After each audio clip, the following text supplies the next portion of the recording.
जय माता दी, जय मां कामाख्या। ओम श्रीमन महागणाधिपते नमः। ओम उमा महेश्वराभ्यो नमः। ओम शचि पुरंदराभ्यो नमः। ओम वाणी हिरण्यगर्भाभ्यो नमः। ओम लक्ष्मी नारायणाभ्यो नमः। ओम कुलदेवताभ्यो नमः। ओम इष्ट देवताभ्यो नमः। ओम ग्राम देवताभ्यो नमः। ओम स्थान देवताभ्यो नमः। ओम स्थापित देवताभ्यो नमः। ओम सर्वेभ्यो देवेभ्यो नमः। ओम सर्वेभ्यो तीर्थेभ्यो नमः। ओम सर्वेभ्यो ब्राह्मणेभ्यो नमः। ओम सर्वेभ्यो ऋषिभ्यो नमः। ओम सर्वेभ्यो सिद्धाय नमः। ओम नवग्रह देवताभ्यो नमः। ओम वास्तु देवताभ्यो नमः। ओम गुरुभ्यो नमः। ओम मातपितृ कमलेभ्यो नमः। ओम सर्वेभ्यो ऋषिभ्यो नमः। ओम चतुष्षष्टि योगिनी देवेभ्यो नमः। ओम सप्तघत मातृका देवेभ्यो नमः। ओम छम क्षेत्रपालाय नमः। ओम बम भैरवाय नमः। हम हनुमते नमः। एतद कर्ण प्रधान देवता श्री महाकाली महालक्ष्मी महासरस्वती त्रिगुणात्मिका स्वरूपाय श्री दुर्गा देव्ये नमो नमः। देव राधा ट्रस्ट सत्यवाणी चैनल। प्रश्न यहां पर यह आता है कि क्या किसी को तंत्र, काला जादू, ऊपरी बाधा, नेगेटिव एनर्जी, नकारात्मक ऊर्जा किसी घर को, किसी दुकान को, किसी व्यवसाय को या किसी मनुष्य को तंत्र बाधा से पीड़ित हो, कोई मकान तंत्र बाधा से पीड़ित हो तो उसमें रहने वाले मनुष्य कभी सुखी नहीं रहते हैं। किसी मनुष्य पर हो जाता है तो वो मनुष्य ठीक से जीवन जी नहीं सकता। यदि दुकान पर हो गया तो दुकान धीरे धीरे चलना बंद हो जाती है, और व्यवसाय पर हो गया तो व्यवसाय में फैक्ट्री पे ताला लग जाते हैं। तो यदि ऐसा हो जाए तो क्या किसी भी विद्या से उस काला जादू को काटा जा सकता है क्या? काला जादू जिस विद्या से किया जाता है उसी विद्या से ही काटा जा सकता है, बस। काला जादू यदि मां काली, महाकाली, शमशान काली, मरघट काली, दक्षिण काली, भद्रकाली, यदि उनके माध्यम से किया गया है तो काली मां के माध्यम से ही दूसरा व्यक्ति जो साधक होगा वह उस तंत्र विद्या को काट सकता है। परंतु यदि आप ये कहें कि साहब हम काली मां की विद्या की हुई है, और यदि कहें कि मां बगलामुखी या छिन्नमस्ता मां उस चीज को काट दे, तो नहीं काट सकती। जिस प्रकार से तंत्र विद्या की गई है, यदि भैरव जी की तंत्र विद्या की गई है, वीर के माध्यम से की गई है, मसान के माध्यम से की गई है, तो वो चीज उसी के द्वारा वैसी ही शक्ति जिसको सिद्ध होगी वही उस तंत्र विद्या को काट सकता है, अन्यथा विद्या नहीं कटती है। और कुछ जगह ऐसा होता है कि आप चले गए तो जो तंत्र है वो गेट पर ही खड़ा हो जाता है, अंदर आता ही नहीं है। किसी सिद्ध स्थान पर यदि आप पहुंच गए, किसी मंदिर में पहुंच गए या फिर किसी तीर्थ स्थान पर यदि पहुंच गए, तो वहां पर जो तंत्र उस मनुष्य के ऊपर किया हुआ होता है, जो शक्ति साथ चलती है, नेगेटिव एनर्जी साथ चलती है, वो उस बाउंड्री के अंदर ही नहीं जाती है। और कई बार ऐसा भी होता है कि वो बाउंड्री के अंदर भी चली जाती, परंतु जिस शक्ति के पास वो व्यक्ति जाता है, पीड़ित व्यक्ति, ये दोनों शक्ति आपस में बातचीत करके कुछ दिन के लिए, 6 महीने के लिए, 1 साल के लिए अलग हो जाते हैं। और मनुष्य ये सोचता है कि मैं वहां गया था तो वहां जाने पर मुझे आराम लग गया, और 1 साल के बाद में या जैसा भी उनकी बातचीत हो, 8 महीने बाद, 14 महीने बाद, 16 महीने के बाद में वो चीज वापिस उसके ऊपर लग जाती है, क्योंकि ये पिछले जन्म के कर्म के अनुसार तंत्र विद्या लगती है। यदि किसी ने पिछले जन्म में किसी की हत्या करके आए, किसी हथियार से आपने किसी की हत्या कर दी और इस जन्म में आप वापिस पुनर्जन्म हो गया, तो निश्चित तौर से जिसकी हत्या हुई है वो आत्मा तो आपसे बदला लेने के लिए इंतजार करती है और वो बदला लेगी। तो जब तक आप उसकी मुक्ति नहीं कराओगे वो आपके पीछे पड़ी रहेगी और आपको जिंदगी भर परेशान करती रहेगी। तो उसको दूसरी शक्ति कैसे हटा सकती है? क्योंकि ईश्वर है, शास्त्र हैं, हमारे यहाँ पे विभिन्न पुराण बनाए गए हैं, सब में यही कहा गया है कि जैसा कर्म करता है वैसा फल भोगना पड़ता है। यदि खेत के अंदर तुम कांटे बो करके आए हो तो कांटे ही मिलेंगे, और यदि रसदार फलदार वृक्ष लगा के आए हो तो फलदार फल ही आपको प्राप्त होगा, रसदार रस ही आपको प्राप्त होगा। उसी प्रकार से यदि आप किसी की हत्या करके आए और सजा नहीं भुगती है तो सजा भुगतने के लिए वही आत्मा जिसकी हत्या हुई वो आपके पीछे पड़ी रहती है। तो दूसरी शक्ति उसको कैसे हटा सकती है? क्योंकि जब तक कि वो अपनी वो सजा न भोग ले तब तक उसे नहीं हटाया जा सकता। उसे सिर्फ एक तरफ किया जा सकता है, या तो फिर वो व्यक्ति, वो परिवार उस आत्मा की मुक्ति, मोक्ष जिसको बोला जाता है, कि प्रेत योनि से मुक्ति के लिए कुछ कर्म करे और उसकी मुक्ति करवा दे, तो फिर पीड़ित व्यक्ति हमेशा हमेशा के लिए मुक्त हो जाता है। यानी मुक्ति दिलाना का मतलब होता है प्रायश्चित कर्म करना। हम अपने पापों का यदि प्रायश्चित कर लें तो कष्ट बहुत कम आते हैं, बशर्ते कि आपको ज्ञान हो कि कौन सा प्रायश्चित कर्म करना चाहिए, कौन सा पाप कर्म है। और यदि आप जानना चाहते हो कि आपने कौन से पाप कर्म किए हैं तो देवराधा ट्रस्ट से संपर्क कर लें 9893128047 और 7649862712 पर संपर्क कर सकते हैं व्हाट्सएप के माध्यम से। यदि आपको अपने पिछले जन्म के में किए गए पाप कर्मों को पता करना हो तो यदि कहीं पर भी तंत्र विद्या हो गई है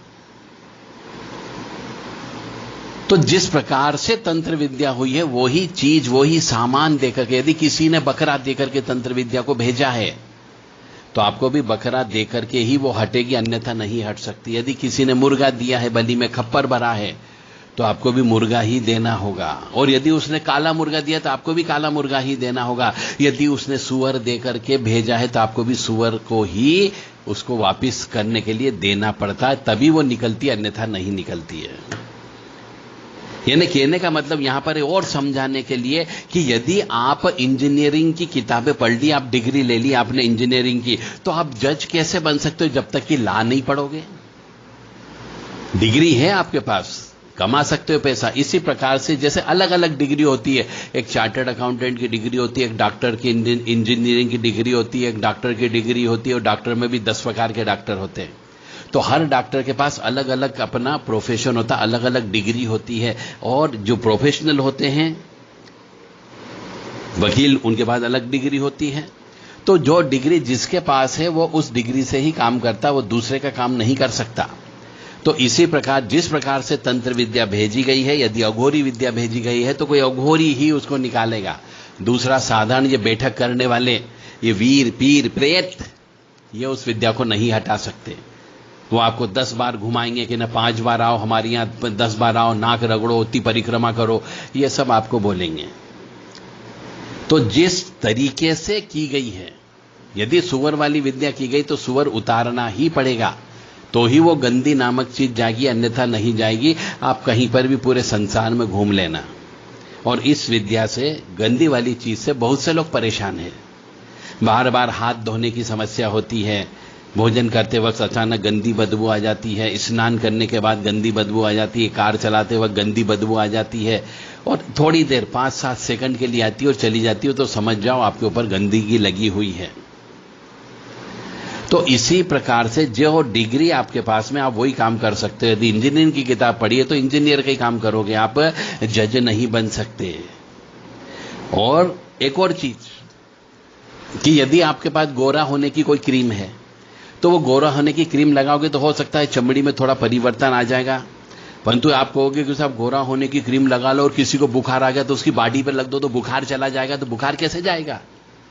बुखार जाने के लिए बुखार की दवाई लेना पड़ेगी आपको। तो कहने का अर्थ है जो बीमारी जैसी है उसके लिए वैसा ही ट्रीटमेंट चाहिए होता है। तो अघोरी विद्या किसी ने कर दी तो अघोरी ही उसको काट सकता है। यदि मसानी विद्या हुई तो मसान का जानने वाला ही उसको काट सकता है। और यदि 10 महाविद्या के माध्यम से कोई तंत्र विद्या हुआ हो, काली के माध्यम से हो गया, किसी ने तारा देवी के माध्यम से किया हो, किसी ने बगलामुखी के माध्यम से किया हो, किसी ने हो सकता है धुमावती माह के माध्यम से किया हो, तो जैसी विद्या से तंत्र किया गया है उसी विद्या का प्रयोग करते उस तंत्र को हटाया जा सकता है, जिसको बोलते हैं कि लोहा लोहे को काटता है। लकड़ी का कोई भी आइटम लोहे को नहीं काट सकता। तो आपको भी ये ज्ञान होना चाहिए कि कौन सी विद्या की गई है।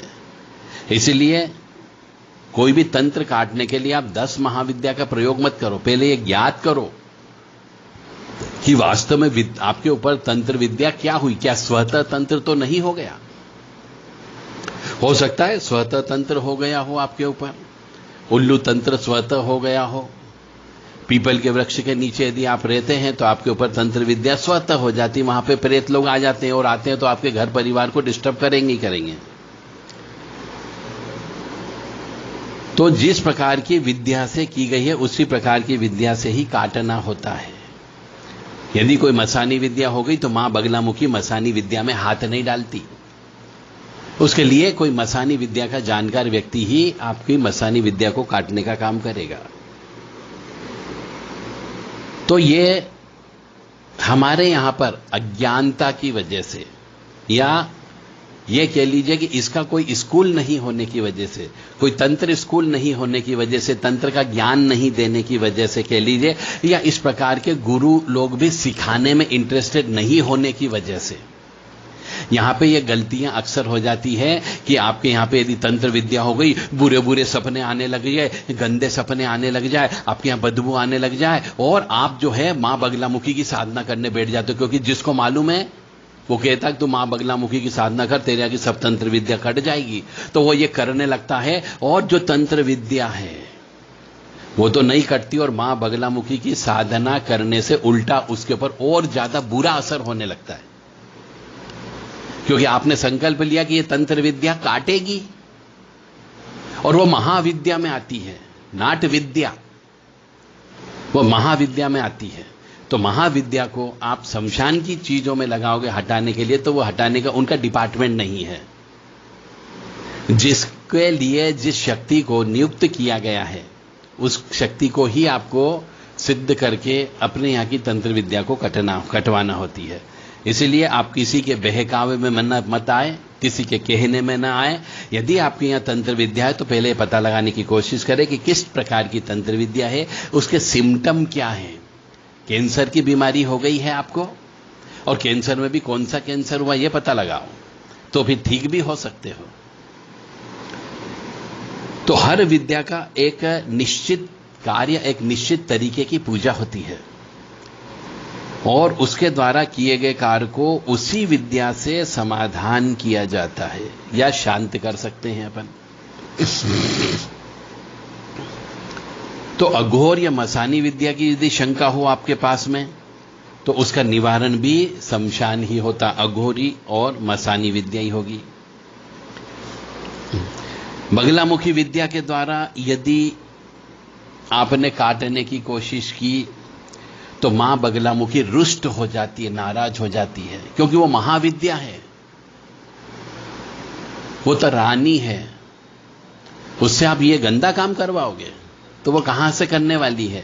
उल्टा आपको शाप दे देती है और आपकी जो थोड़ी बहुत चलती हुई रोटी रोजी की इनकम है वो भी बंद हो जाती है और आप कंगाल हो जाते, उधारी पर जीने लगते हो और मानसिक स्थिति खराब हो जाती, वो अलग। इसलिए कोई भी विद्या हो, काटने के पहले 10 बार सोचो किसका हमको करना है। और ये जो 10 महाविद्या होती है इसको पराशक्ति बोला जाता है। पराशक्ति का मतलब शक्तियों के ऊपर भी जो ऊपर वाली शक्तियां होती है वो पराशक्ति होती है। पराशक्ति का मतलब ऐसी शक्ति जिसका पार न पा सके और न छोर कुछ नहीं होता है, इनको पराशक्ति बोला जाता है। तो इसलिए यह अवश्य किसी के कहने पर, मित्र के कहने पर, छोटे मोटे गुरु के कहने पर, किसी मंदिर में काम करने वाले पुजारी के कहने पर, या किसी बैठक पे आप गए और वहां पर आने वाली जो भी पवन आती है उन पवन के कहने पर उल्टी सीधी साधना करने ना बैठ जाना। और जो भी साधना करो तो गुरु गम्य साधना होती है। साधना शब्द ही का मतलब है गुरु गम्य। तो गुरु से परमिशन लेकर के ही करें। और जब तक तंत्र विद्या है आपके घर के ऊपर, आपकी फैक्ट्री के ऊपर, आपकी दुकान के ऊपर, कोई भी साधना फलित नहीं होती है। क्योंकि जब तक आपका शरीर खराब है, यदि आपके अंदर बुखार है, यदि आपके अंदर हाथ पैर टूट रहे हैं, यदि आपके अंदर कोई ऐसी बीमारी लग गई है, तो आप कितने ही भजन पूजन कर लो, कोई फर्क नहीं पड़ेगा। क्योंकि अंतर आत्मा उस कनेक्शन से जुड़ ही नहीं पा रही है। आप भगवान का नाम सही तरीके से नहीं ले पा रहे क्योंकि आप बीमार हो। सही तरीके से आपका दिल दिमाग काम नहीं करेगा, हाथ पैर काम नहीं करेगा, मन काम नहीं करेगा। तो जब मन का मतलब कंसंट्रेशन नहीं होगा पूजा का, तो वो पूजा लगती नहीं, वो पूजा भटकती है।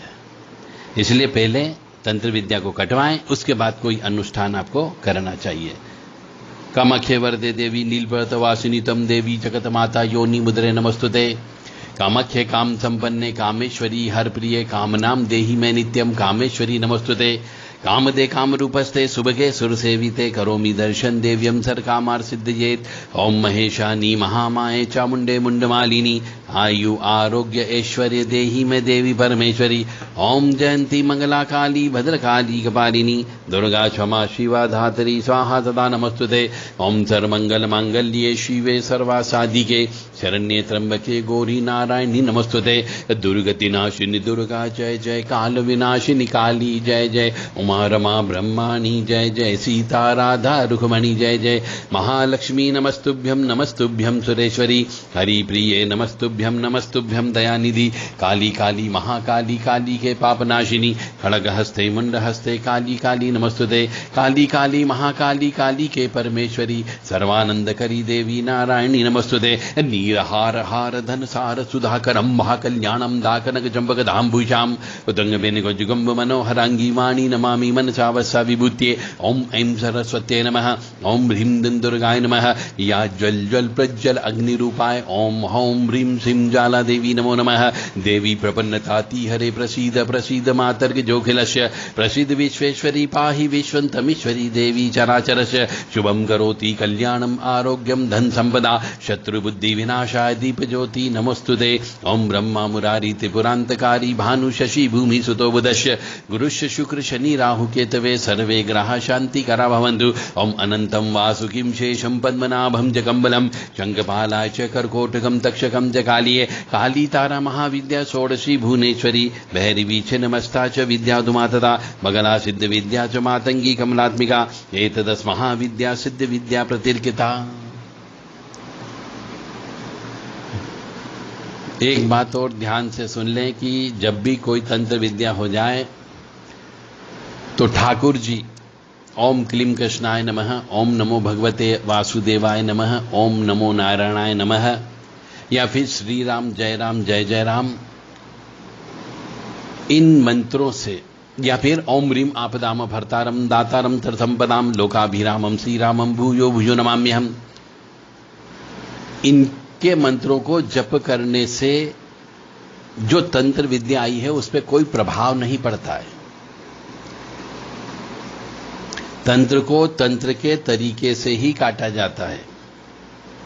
तो वैदिक मंत्रों से तंत्रिक चीजों को नहीं हटाया जा सकता। तो आप वैदिक कार्य भी न करवाएं। यदि आपको लगता है कि आपके घर के ऊपर, किसी पुरुष के ऊपर, किसी महिला के ऊपर या किसी दुकान के ऊपर कोई भी ऐसी तांत्रिक व्यवस्था हो गई है जिससे कि आपका व्यापार, व्यवसाय, पारिवारिक जीवन सब अस्त व्यस्त हो गया हो, तो किसी तांत्रिक से या घोरी साधक से या ओगड़ साधक से मिलकर के हवन पूजन आप करवाएं। तांत्रिक हवन करवाना है आपको, वैदिक हवन नहीं करवाएं, क्योंकि वैदिक हवन कराने से तंत्र विद्या जो हो गई है उस पर कोई भी फर्क नहीं पड़ता है। और वैदिक विद्या यदि फर्क भी पड़ेगा तो उसके लिए आपको बहुत ज्यादा समय लग सकता है। हो सकता है 11 दिन, 21 दिन, 27 दिन, 90 दिन तक लगातार आपको पूजा पाठ कराना पड़ेगी, जो आपके लिए भी उचित नहीं होगा, क्योंकि उतना पैसा खर्च होगा, उतना समय भी आपको देना होगा। जय माता दी, जय माँ कामाख्या।